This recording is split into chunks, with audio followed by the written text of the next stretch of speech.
Thomas Jefferson was born in 1743 at Monticello, a house on a hill in Virginia.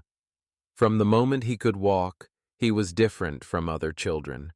While they ran and chased each other in the fields, Thomas preferred quiet places. He often sat under an old apple tree and opened a small book. He read slowly, pointing at each word with his finger. He asked his mother, "What does this word mean?" And she would smile and tell him. He learned new words one by one. When Thomas was 8 years old, he drew a map of his home. He used simple lines and shapes to show the garden, the orchard, and the gate. He wrote the English names of these places next to each drawing: garden, orchard, gate. Each day he added a new word. He practiced saying each word out loud. Sometimes his little sister stood beside him and pointed to an apple tree. Thomas would say, "This is an apple tree." She repeated, "Apple tree." They laughed together when she made mistakes, and Thomas gently corrected her. Books became Thomas's favorite friends. He read stories about old Rome and Greece. He wondered how people built tall temples without machines. He drew simple sketches of columns and arches in a notebook and labeled each part in English. Column, arch, stone. When he learned a difficult word like architecture, he broke it into smaller parts. Architecture. He said each part slowly until he could say the whole word clearly. He felt proud when he mastered a new term. In the garden of Monticello, Thomas also studied butterflies. He caught a butterfly and placed it gently on a leaf. He watched how its wings moved. Then he opened his notebook and drew the butterfly's shape. He wrote a sentence below his drawing. "This butterfly has orange wings." He tried to use simple words. Later, he showed his drawing to a friend and pointed to each word. "This butterfly has orange wings." His friend copied the sentence. They practiced saying it together until their voices grew steady. Thomas loved to share his learning. One morning, he gathered his friends under a large oak tree. He held up a small world map and pointed to each continent. He said the names slowly: North America, South America, Europe, Asia, Africa. His friends looked at the map with curiosity. He asked, "What is the biggest continent?" They thought for a moment. Then Thomas said, "Asia is the biggest." He asked them to repeat, "Asia." They echoed, "Asia." Their voices mixed with the rustle of leaves and the soft wind. By the end of the day, Thomas felt happy. He realized that teaching others helped him learn better. He wrote in his journal that night by the light of a candle. His handwriting was neat and slow. He wrote, "Today I learned new words and taught them to my friends. Tomorrow I will learn 5 new words." He drew a small table with 5 rows, one for each word. He left space to write a sentence next to each word. Then he blew out the candle and went to bed. Each morning, Thomas returned to his map and notebook. He added new places on his map and labeled them with new English words. He practiced reading aloud to himself in front of a mirror. His voice started as a soft whisper, but it grew stronger each day. When he read, he felt his heart beat with excitement. He knew that clear speech could open doors. He knew that simple words could share big ideas. As seasons changed at Monticello, Thomas's notebooks filled with maps, drawings, and sentences. He built a strong habit of learning slowly and carefully. He learned that asking questions led to discovery. He learned that sharing knowledge made learning joyful. Long before he wrote great documents or served his country, Thomas Jefferson discovered the power of simple language and steady practice. His journey as a learner and teacher began under that apple tree, with a map, a notebook, and a curious heart. America in 1776 was a land of hope and fear. People talked about freedom and new ideas every day. Thomas Jefferson arrived in Philadelphia for the Continental Congress. He was 33 years old and carried a small notebook. In that notebook, he wrote the words he practiced: tax, freedom, rights, voice. He opened the notebook and said each word slowly, making sure he could speak clearly. The Congress needed a clear statement: the Declaration of Independence. Thomas volunteered to write it. He found a small room on Market Street. Each night, by candlelight, he sat at a wooden desk. He wrote sentence after sentence. Then he read them aloud to himself. He asked, "Does this sound strong?" If a phrase was too hard, he changed it. For example, he first wrote institute, but then he added a note, or begin. He replaced institute with begin. Now the sentence read, "We begin a new government," which was easier to understand. Thomas underlined key words and added simple glosses in the margin.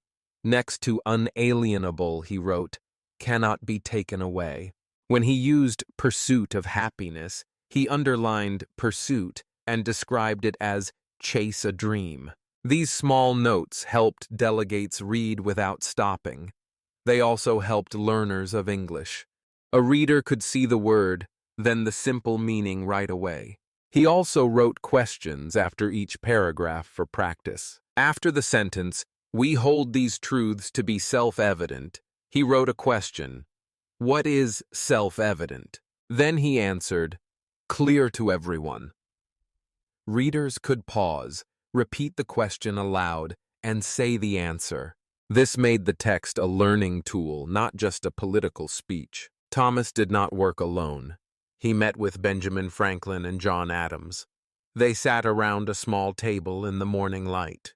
Thomas read his draft, and Adams said, "Try simpler words here."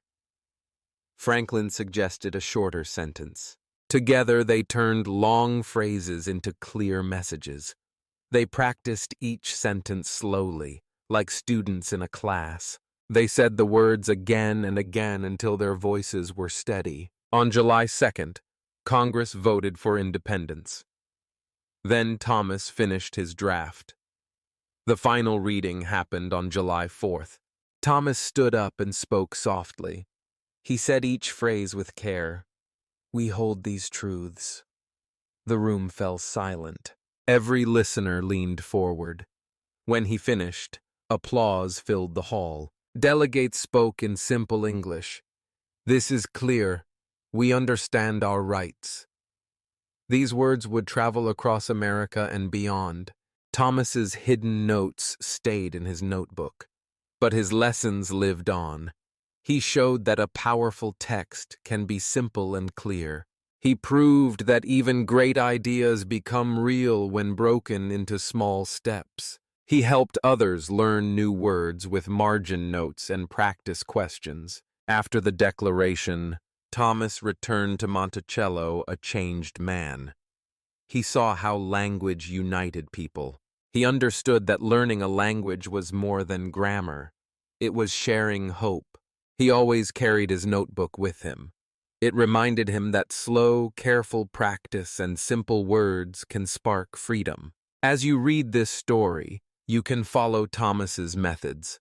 Choose a key sentence from a history text. Underline a hard word. Write its meaning in simple English nearby. Then ask yourself a question. What does this word mean? Answer it out loud. By using small notes and questions, you turn any text into a learning tool, just as Thomas Jefferson did when he helped build a new nation. Thomas Jefferson believed that learning never ends. After his 2 terms as president, he returned to Monticello with a new idea. He wanted to build a school where students could choose what they wanted to learn. He called this school the University of Virginia. He planned simple buildings in a row. One building was for history, another for science, and a small library stood in the middle. He wrote clear instructions for students: Read every day. Write your thoughts in a journal. Ask questions in class. These simple rules helped students practice English and think for themselves. Jefferson thought of himself as a teacher for the whole country. He wrote that education was the best way to protect freedom. He used easy words so everyone could understand. He said, "An educated people can never be enslaved." He spoke slowly and clearly when he gave speeches. He chose words that his students could repeat. He made the University of Virginia a place where language was a tool for freedom. His ideas still inspire us today. He taught that every person has the right to speak, to write, and to learn. When you learn a new English word, you claim your right to understand the world. When you write a sentence, you use your right to share your thoughts. Jefferson's words remind us that simple language can bring ideas to life. One story shows Jefferson's gentle care. A young French student arrived at the university with very little English. She felt nervous and lonely in her classes. Jefferson wrote her a short letter in simple English.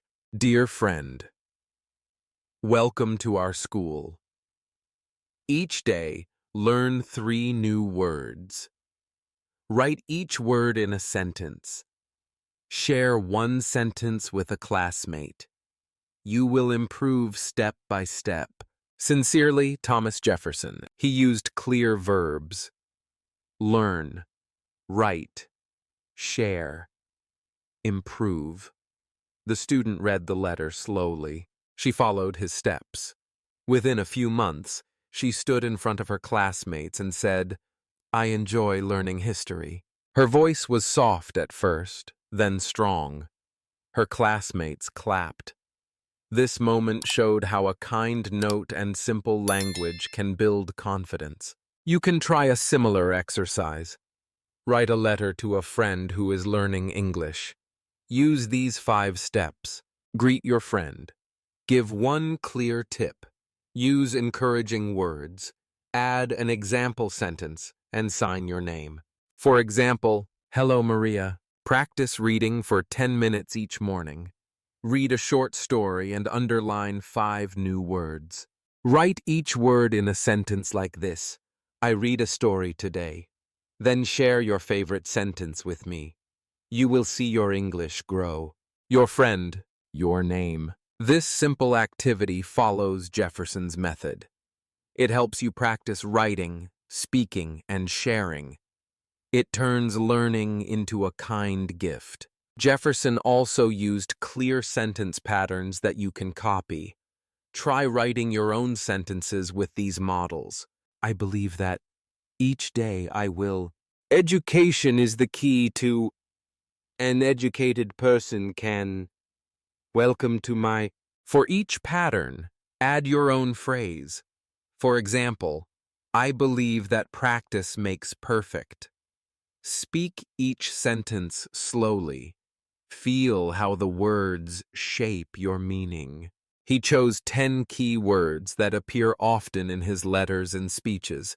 You can learn these words and use them in practice sentences. Freedom, rights, learn. Write, speak, share. Grow confidence. Justice, knowledge. Write one sentence for each word. For example, I share my ideas to build confidence. Then read each sentence aloud.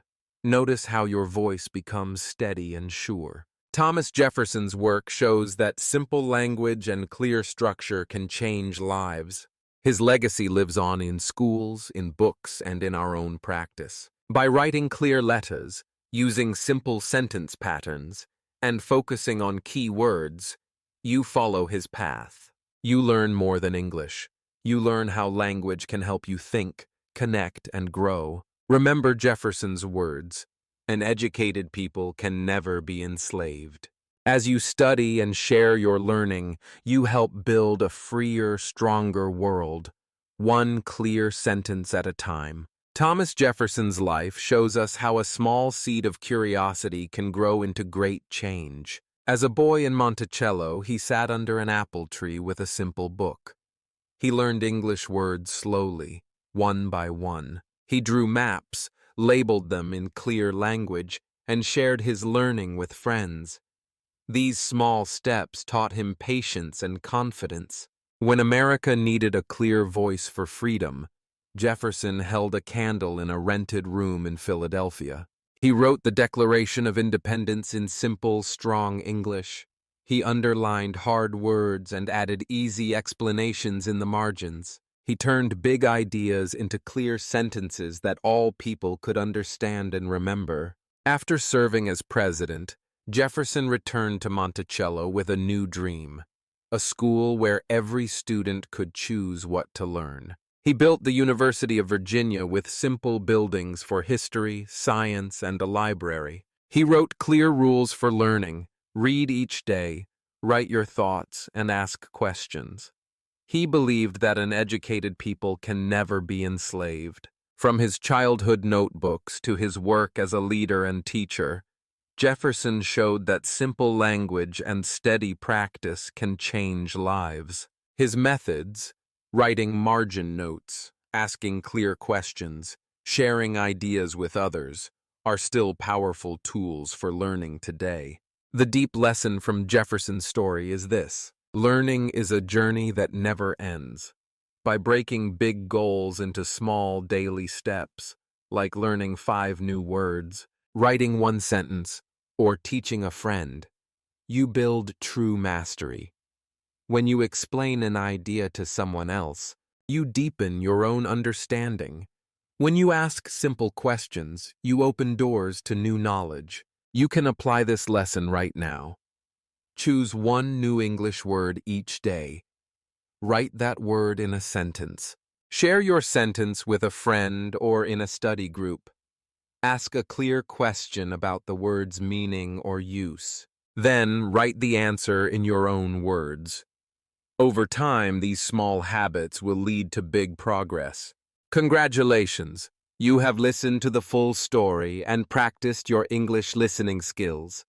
Now let us test your understanding. Which idea from Jefferson's method inspires you most? A. Breaking big goals into small daily steps. B. Teaching others to deepen your own learning. Please comment A or B below to share your choice.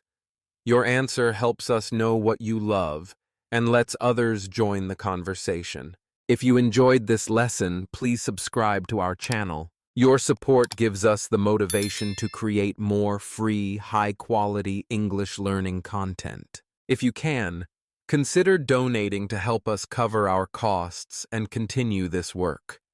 Every contribution, big or small, makes a real difference. Thank you for learning with us.